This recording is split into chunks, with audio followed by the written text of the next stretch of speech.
सरकार का काम है उन कठिनाइयों को कम करना। इसलिए जिसको भी योजना का लाभ मिलेगा उसके जीवन की कुछ कठिनाई कम होती है। तो ये मकसद हमारी सरकार का है, ये मकसद मोदी जी का है, ये मकसद मुख्यमंत्री मनोहर लाल जी का है और उनकी पूरी टीम आज आपके बीच में आई हुई है। और मैं आपको यह भी बताना चाहूंगा कि आज हमारे बीच में जो दूसरे विभाग भी आए हुए हैं, चाहे किसानों का ये ड्रोन हमारे सामने रखा है, आपने देखा होगा, क्योंकि आने वाला समय तकनीक के साथ जुड़ के आगे बढ़ने का है। गांव के अंदर पुराने तरीके से जो सिस्टम चलते थे, अब उनमें धीरे धीरे बदलाव हो रहा है। आज ये ड्रोन के माध्यम से खेतों के अंदर दवाइयों की छिड़काव वो भी अब शुरू हो चुका है। उसकी प्रदर्शनी हर गांव में लगाई जा रही है कि किस प्रकार से अगर 2 किले के अंदर दवाई छिड़कनी है तो नक्शे के अंदर 2 किले की लाइन खींच देंगे और वो 2 किले में ही वो घूमेगा, जैसे ट्रैक्टर खेत के अंदर घूमता है तो ये भी उसी तरीके से घूमेगा ऊपर उड़ते हुए और छिड़काव 2 किले के अंदर करेगा। 4 किले में करना है तो 4 किले की लाइन खींच जाएगी कंप्यूटर में, तो 4 किले के अंदर ही घूमेगा वो और दवाई का छिड़काव करेगा। तो इस प्रकार की नई नई तकनीक ये मोदी जी की सरकार में। अगर मैं आपको कहूं कि नरेंद्र मोदी जी आज इतना काम कैसे कर रहे हैं, क्योंकि वो एक राष्ट्रभक्त नेता है। वो एक गरीब परिवार से उठ के प्रधानमंत्री की कुर्सी तक गए हैं और क्योंकि उनके अंदर राष्ट्रभक्ति है, आज वो हर फैसला देश के भले में ले रहे हैं। धारा 370 हटा दी, जिससे देश एक तरह से जो है वो टुकड़ों में बटा हुआ था देश की आजादी के 70 साल के बाद भी। मगर आज धारा 370 हटने के बाद कश्मीर में भी वही कानून लागू होता है जो पूरे हिंदुस्तान में लागू होता था। कश्मीर के गरीब आदमी को भी आज भारत की सरकार की योजनाओं का लाभ मिलता है जो आज तक नहीं मिलता था। कश्मीर तो आज तक कुछ लोगों के कब्जे में था, कुछ ही लोग कश्मीर को कब्जा करके और अपने तरीके से वहां पर सारे संसाधनों को इस्तेमाल करा करते थे।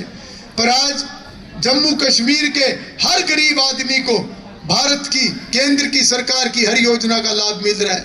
ये काम किसने करा? आज तक क्यों नहीं ये कर पाए? ये अगर करा तो नरेंद्र मोदी जी ने करा, क्योंकि वो एक राष्ट्रभक्त है और देश की मजबूती के लिए हर कदम आगे उठाने का काम कर रहे हैं। इसी प्रकार से पूरे देश में अगर हम आज देखें, प्रदेश में देखें किस प्रकार से तरक्की हो रही है, किस प्रकार से विकास के काम आज तेजी से आगे बढ़ रहे हैं। आज हम सुहाना गांव में खड़े हैं, मैं कहीं और की बात नहीं बताऊंगा। अगर मैं सुहाना गांव में खड़ा होके जितनी नजर दौड़ती है उतना ही बता दूं तो उतने में भी पता चल जाएगा। छत के ऊपर खड़े होके देखो, एक तरफ मेरठ रोड दिखाई देगी, होगी चौड़ी, पहले क्या हालत थी, 40-40 फुट खदान थे साइडों में, इतनी सी सड़क थी, कैसे एक्सीडेंट होया करते थे, रोज गाड़ियां पलटा करती थी। इसी तरीके से आप नजर घुमा के देखो, छत पे खड़े होके आपकी नहर खुदने लग रही, नहर का काम होने लग रहा, नहर के ऊपर सारे पुल नए बनने लग रहे। और आप आगे नजर दौड़ा के देखो, आपको शुगर मिल दिखाई देगी। 20 साल से कंडम शुगर मिलती, सरपंच साहब पुराने नए सारे बैठे यहाँ पे, सारे जिम्मेदार है। 20 साल से कितनी बार पत्थर लगाए पिछली सरकारों ने, 3 बार पत्थर लगाए, 4 बार मुख्यमंत्रियों ने घोषणा करी। क्या क्या करते थे? बोले हम ही है किसानों के भला चाहने वाले। किसानों के भला चाहने वाले थे, शुगर मिल क्यों नहीं दिखी हमारी कंडम? उस कंडम शुगर मिल को अगर नया बनाया तो भारतीय जनता पार्टी की सरकार ने बनाया, मनोहर लाल जी ने बनाया। ये फर्क समझने की जरूरत है। आज ये फर्क समझने की इसलिए जरूरत है क्योंकि जब तक हम फर्क नहीं समझेंगे तो काम करने वाला और ना करने वाला, सही बोलने वाला और गलत बोलने वाले में अंतर अगर नहीं पता चलेगा तो समाज का भला भी कोई नहीं कर सकता। आप और नजर दौड़ा के देखो, बराबर में शेखपुरा गांव है, क्यों आज तक यहां 12वीं का स्कूल नहीं था? शेखपुरा सुहाना तो बराबर है, इकट्ठे हैं दोनों गांव। 12वीं का स्कूल भी अगर बनाया तो भारतीय जनता पार्टी की सरकार ने बनाया, मनोहर लाल जी ने बनाया। ये सड़कों के आया करते थे लोग, कितनी सड़कों का निर्माण करवाया। ये पीछे से निकल जाओ शेखपुरे से रसूलपुर की सड़क, जमुना की तरफ आप नजर घुमा के देखो, क्योंकि जीटी रोड से इधर सारी जमुना बेल्ट है। 14 स्कूल हमने 12वीं के करवाए, जिसमें से 12 स्कूल केवल जमुना बेल्ट के हमने करवाए हैं। आज आप यहां से नजर दौड़ा के देखो, सामने मरगैंड में आपका अस्पताल बनने लग रहा है। मैं ये केवल इतने काम बता रहा हूं जो हम अपनी छत पे खड़े होके नजर घुमाए तो हमें सारे काम दिखाई दे जाएंगे। तो पूरे हल्के में क्या हो रहा है, पूरे प्रदेश में क्या हो रहा है, पूरे देश में क्या हो रहा है, उसकी कोई कल्पना हम नहीं कर सकते यहां बैठे हुए, जब तक हम इस दृष्टि से नहीं देखेंगे। और थोड़ी नजर घुमा के देखो, आपका रिंग रोड बराबर से निकलने लग रहा है। कल आ रहे थे सरपंच साहब, कलेक्टर रेट वाली बात थी, यही बात है ना। ये कलेक्टर रेट बढ़ाने की नौबत क्यों आई? पहले तो न्यू क्या करे थे, हल्के में 5 छोरे लग गए, पर बोले पता नहीं क्या कर दिया, 3 सड़क बन गई, पता नहीं क्या कर दिया, आसमान तोड़ दिया। हमने 70 नई सड़क बनाई, हमने तो पत्थर भी नहीं लगाए सड़कों के ऊपर। हमने कितने स्कूल अपग्रेड करे, कितने नए स्कूलों की बिल्डिंगें बनने लग रही आज, कितने नए अस्पताल बनाए, बराबर में मेडिकल यूनिवर्सिटी बनने लग रही। और आगे चले जाओ एनसीसी एकेडमी बनने लग रही, और आगे चले जाओ कॉलेज बन गया, लड़कियों का आईटीआई बन गई। इधर चले जाओ जमुना बेल्ट के लिए दूसरी आईटीआई मिल गई। और क्या मांगे, क्या देवा सरकार?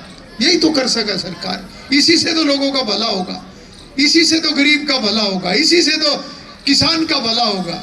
आज किसान के खाते में पैसा जाने लग रहा, सीधा जा रहा कि नहीं जा रहा? कैसे जा रहा? इसमें से कितना पैसा खा जाया करते थे दूसरे। पैसा चलता था जिम्मेदार के नाम का, खा जाता था कोई और फिर जिम्मेदारों को भड़काने पे खड़े हो जाए कहीं। ज्यादा बात क्या कहूं, समझो आप सारी बात। फिर फर्क तो समझना पड़ेगा कि नहीं समझना पड़ेगा? अब करने वाले और ना करने वाले एक ही हो गए। ठीक करने वाले और लारा देने वाले सारे बराबर कैसे हो जाएंगे? ये जागरूकता लोगों के अंदर आनी जरूरी है। आज ये कलेक्टर रेट बढ़ने लग रहे, जमीनों के रेट बढ़ने लग रहे, इसीलिए तो बढ़ने लग रहे। 1700 करोड़ का रिंग रोड निकलने लग रहा। कितनी तरक्की होगी हमारे इलाके में, मगर अभी भी कुछ समस्याएं निकल के आती हैं। अभी बोल रहे थे हरबंस जी, बोले इनका इंतजाम करो ये गौशाला में छुड़वाने का, गायों का, यही बात थी। तो मैं तो एक बात कहता हूं, सरकार जब इतने काम करने लग रही है तो समाज का भी मिलकर कोई फर्ज बनता है। आज सरकार तो यह कर सकती है, गौ सेवा आयोग बना दिया उस पाप को रोकने के लिए।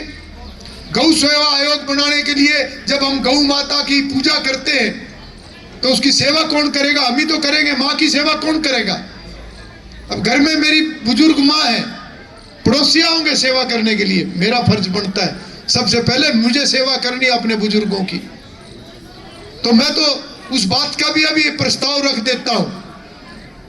आसपास जमीन देख लो, कौन पुण्य के, इस पुण्य के काम में कौन भागीदार होगा। एक बढ़िया गौशाला बनवा दूंगा, बहुत बढ़िया, जितनी बड़ी बनवाना चाहो बनवा दूंगा। और मैं तो कहूंगा, बल्कि सरपंच साहब बैठे हैं सामने शेखपुरे से, बहादुर जी, ये बागाड़ों के हाथ से अच्छा काम होता है। अभी निशांत राणा मेरे साथ था, अभी चला गया। कालरम में भी मैं बहुत बड़ी गौशाला बनवा रहा हूं। वहां के लोगों के पूरे इलाके की डिमांड थी, छोटी गौशाला है कालरम गांव में। हमने सबने बैठ के सलाह बनाई, वहां की कमेटी आई कि हम बड़ी बनाना चाहते हैं, और इतनी बड़ी बनाना चाहते हैं कि कोई भी बेसहारा पशु अगर है तो वहां पर उसको रखा जाए, उसकी सेवा भी करी जाए और लोगों को भी दिक्कत ना आए। मुद्दा बनाना बहुत आसान होता है, हम लोग समाधान करने वाले लोग हैं। चाहे अधिकारी कर्मचारी बैठे हैं, चाहे प्रधानमंत्री है, मुख्यमंत्री है, मैं आपके बीच में विधायक के नाते हूं, हमारे सामने सरपंच बैठे हैं, या समाज के और जिम्मेवार लोग बैठे हैं। हम समस्या को ढूंढना, और न केवल ढूंढना, ढूंढ के उसका समाधान करना हमारा काम है। तब हम अपने आप को जिम्मेवार कह सकते हैं, और वरना समस्या तो कोई बता दो। जितने आप बैठे, मैं सारों के घरों की 4-4 कमी 2 मिनट में काट दूंगा, मेरे घर की 10 कमी आप काट दोगे, 2 ही मिनट लगेंगे, तीसरा मिनट नहीं लगता। पर सवाल यह है कि समस्या का समाधान कैसे हो, वो सोच होनी चाहिए। तो मैं तो सरपंच साहब आपको भी अनुरोध करूंगा, परमात्मा ने आपको मौका दिया है, आप गांव की भी सेवा कर रहे हो, पूरे इलाके की सेवा के हिसाब से अगर आने वाले समय में आप प्रस्ताव करते हैं, आप सलाह करो, सबसे सलाह करो, और सलाह करके मैं तो कहूंगा गुवाहाटी भी जाओ भाई, जिसके पास है उसी से तो मांगा जाओगा। अब इनके पास मान लो सैकड़ों एकड़ जमीन है पंचायत पे, तो फिर आसपास के गांवों को कौन देखेगा? यही तो देखेंगे, कौन देखेगा? है अब पता नहीं कितनी है, मैं तो नापता नहीं, ना मैंने नापी ना नापू। तो चलो इसके ऊपर आप लोग विचार करना। सरकार ने जो 4 करोड़ का बजट पिछले साल तक था गौ सेवा आयोग का, उसको बढ़ा के 400 करोड़ रुपया कर दिया। और अगर आप ये प्रस्ताव रखते हैं, ये एक गांव का काम नहीं होगा, ये कम से कम भी 20 गांवों का काम होगा। सरकार से मंजूरी करवानी मेरा काम, एसडीएम साहब बैठे हैं, मैं चिट्ठी भेजूंगा, जिला प्रशासन से चिट्ठी जाएगी सरकार के पास, और आगे सारी मंजूरी करवाना मेरा काम। वहां से ग्रांट भी दिलवाऊंगा और समाज से भी दिलवाऊंगा, सरकार से नहीं। जो बड़े बड़े सेठ हैं वहां भी मांग का आ जाऊंगा, कोई लंबी चौड़ी बात नहीं। मैं तो मुख्यमंत्री जी को कहा था, जब हमारी सरकार 2014 में बनी, 2014 में जब हमारी सरकार बनी, मुख्यमंत्री जी पहली बार जब घरोंडा हल्के में आए, तो मैंने उस समय मुख्यमंत्री जी को कहा था कि मुख्यमंत्री जी, हमारा जो घरोंडा हल्का है इसको जीटी रोड से नहीं नापना, जीटी रोड से इसका अंदाजा मत लगाना। जीटी रोड पे तो बहुत बड़ी बड़ी बिल्डिंग दिखती है, बहुत तरक्की दिखती है। मेरा घरोंडा विधानसभा असलियत में अगर है तो जमुना के ढांगे पड़ा सारा का सारा, और जब तक उसकी तरक्की नहीं होगी मैं घरोंडा हल्के की तरक्की को नहीं मानूंगा। और मैंने मुख्यमंत्री जी को अनुरोध किया था कि अपने घर का काम लेके नहीं आऊंगा जब तक विधायक हूं, मगर अपने हल्के के लोगों के लिए मैं लगातार जोड़ी करता रहूंगा आपके सामने। और मुख्यमंत्री जी की पीठ सुनती है। मैं आज धन्यवाद करता हूं मुख्यमंत्री जी का कि मैंने अपनी विधानसभा की जिस चीज की भी मैंने डिमांड करी, अपने लोगों की जो समस्या मैंने रखी, मुख्यमंत्री जी ने उसको पूरा करा। ऐसा भाग वाला मुख्यमंत्री ना कभी आया और आगे भी कभी नहीं आएगा। मैं परमात्मा को मानने वाला आदमी हूं, मैंने ऐसा मुख्यमंत्री नहीं देखा जिनके पास समस्या लेकर जाओ और तुरंत उसका समाधान के बारे में वो चिंता करने लग जाते हैं।